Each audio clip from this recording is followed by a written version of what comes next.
Hello, I'm Keo from UTG Pro, here to share some tips on how to install our claw mounts and our light mount for the MP5. Starting off, you're going to put it on the receiver and make sure it sits flush and locks into the locking recess on the receiver.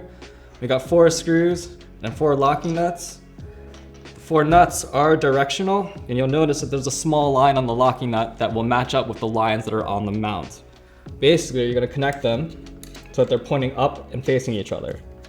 So before we get started, you're going to want to put the 4 screws and have them threaded into the 4 nuts before you start tightening down or torquing them.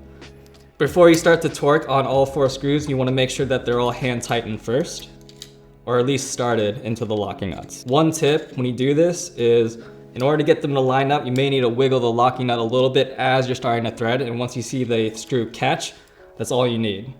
You're going to want to get all 4 of them done, doing the same thing, holding the mount down, wiggling the locking nut, and getting the screws to start, just like that. Keeping in mind the orientation of the lines on the locking nut and on the mount need to match up. All right, so now we have the mount somewhat loose right now. All 4 screws are threaded. So now we're gonna hold the mount down, justify it forward a little bit while you do this. And you're basically going to cross torque all 4 screws. So right now I have all 4 screws hand tightened. This is the time where you're going to take a torque wrench with a T10 bit set to 20 to 25 inch-pounds, and in an X pattern, you're going to tighten to torque all 4 screws. After that, the mount is done installing. Moving on to the installation of the light mount, the hardware comes pre-installed with the mount in the orientation that you're going to be installing it.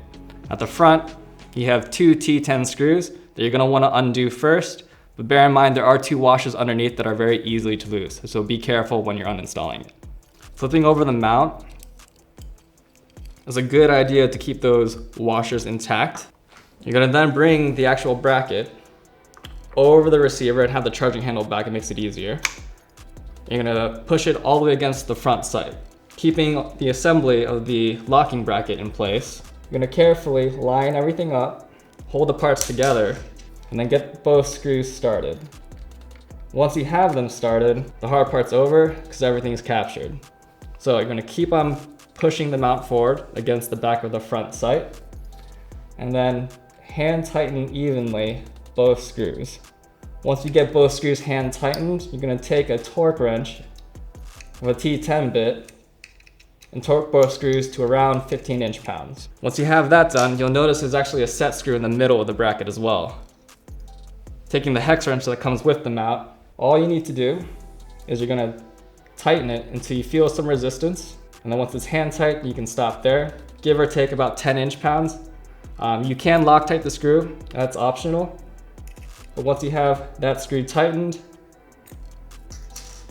installation of the light mount is complete. Before installing the mount onto the cocking handle tube, if you have M-LOK flashlight accessories or pressure switches, it's easier to install those prior to putting the bracket on.